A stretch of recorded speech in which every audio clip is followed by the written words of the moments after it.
Hey guys, welcome back to another episode of Music Marketing TV. I'm Dan D, and thanks again for tuning in to using reverb as a percussion. Now you're probably like, what? What the heck do you mean? Well, this is what I mean. Listen to the reverb or the waka waka tika tika kind of sound in my main melody. Yes, that long, sustained, kind of echo sounding sound is my reverb from my melody line, and I'm gonna teach you guys how to use that as a percussion instrument.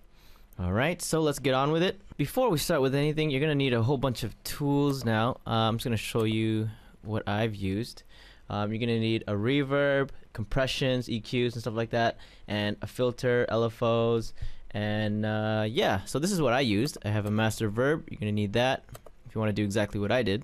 Track plug, same thing from WaveArts. Fruity's Love Filter, FL's Love Filter, Parametric EQ, and WaveArts Final Plug. Alright, so we're going to use all those things.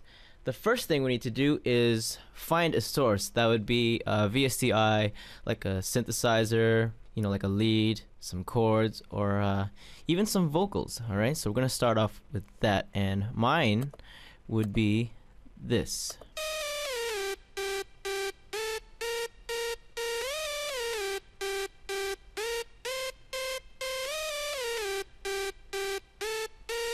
Right, so you get the idea.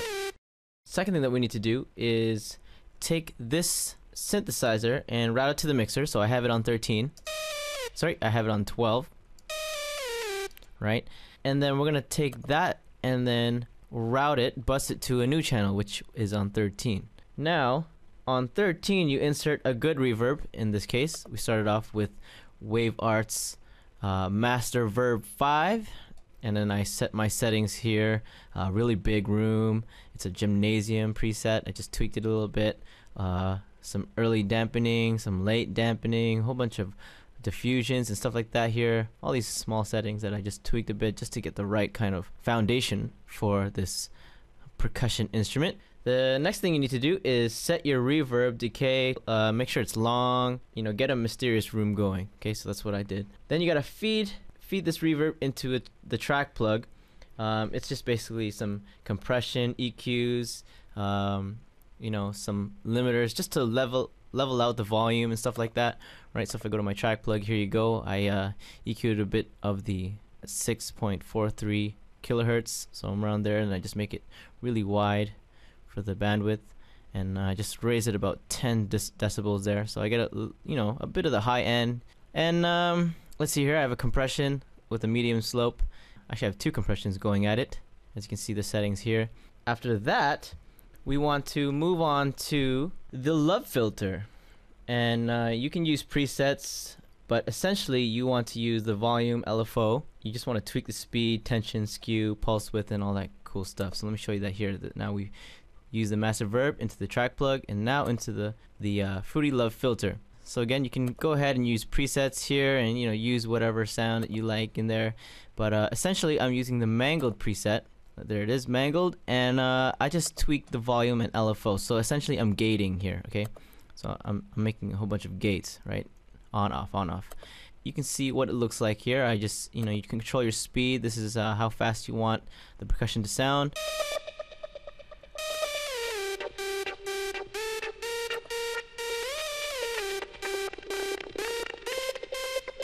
Right, you can get really creative with that, and change the speed of this. But I left it at this increment here, the speed. You can also change the tension, right? Change what it sounds like that way. Go along with the skew.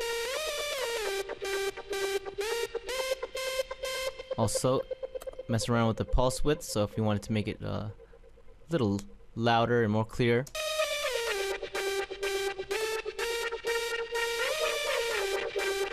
Right, but I wanted to keep it short to get that percussion sound going. And it's really up to you how you want to create this sound. Alright, so the next thing you want to do is use an EQ to make it fit in your track. So what I mean by that is you're going to take the EQ and you're going to play your song. Let me just add the rest of the instruments here. maybe add another VST to make things complicated. Right, and we take the EQ, we look at it, see if it fits in the song, put this part in there, put this in there, get the root foundation.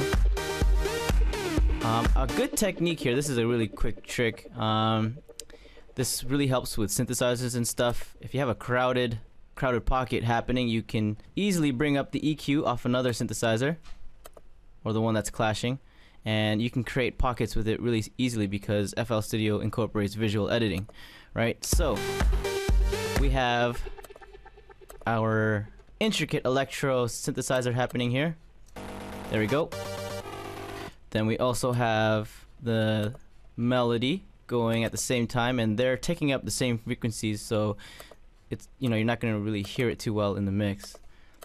There we go.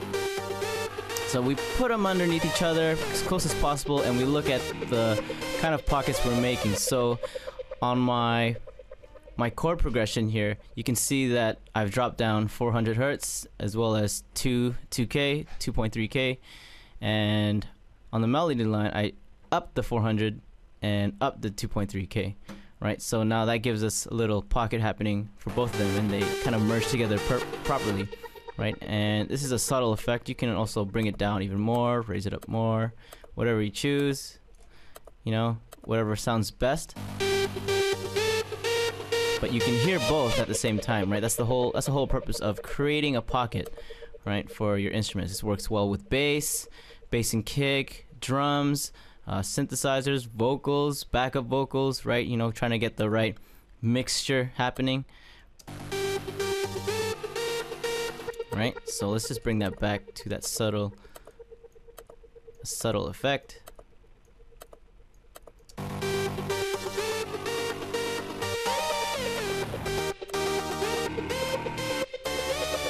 There we go.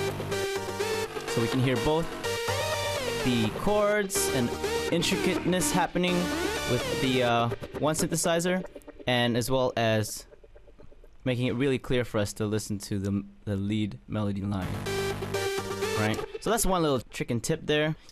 The next thing you want to do is use a limiter. In this case, I used Final Plug, and this is just a really amazing limiter.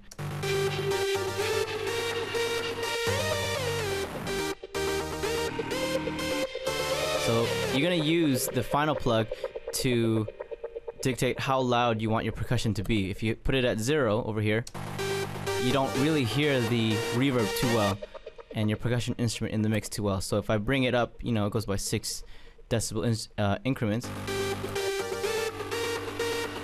You can really hear it now.